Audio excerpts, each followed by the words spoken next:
Paranthan Mullaitivu A35 வீதி தொடர்பில் வீதி அபிவிருத்தி அதிகார சபை நிறைவேற்று பொறியியலாளர் பொதுமக்களுக்கு மிக முக்கியமான அறிவித்தல் ஒன்றை விடுத்துள்ளார். பரந்தன் கரச்சி முல்லைத்தீவு வீதியில் உள்ள பாலத்தில் விதிக்கப்பட்ட கனரக வாகனங்களுக்கான பயண கட்டுப்பாடு அண்மையில் ஏற்பட்ட டிட்வா புயலின் பின்னர் இந்திய அரசாங்கத்தினால் தற்காலிக பாலமாக அமைக்கப்பட்டு பொது பாவனைக்கு கையளிக்கப்பட்டிருந்தது.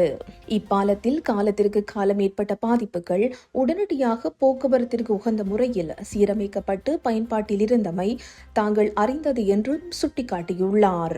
இந்நிலையில் அண்மை காலமாக இப்பாலத்தில் அடிக்கடி ஏற்பட்ட பாதிப்புகளை தொடர்ந்து சம்பந்தப்பட்ட தரப்புகளின் நேரடியான கள விஜயம் மற்றும் கலந்துரையாடல்களின் பின்னர் வீதி அபிவிருத்தி அதிகார சபையின் தலைவரின் அறிவுறுத்தலுக்கு அமைய கீழ் குறிப்பிட்டவாறு மட்டுப்படுத்தப்படுகிறது.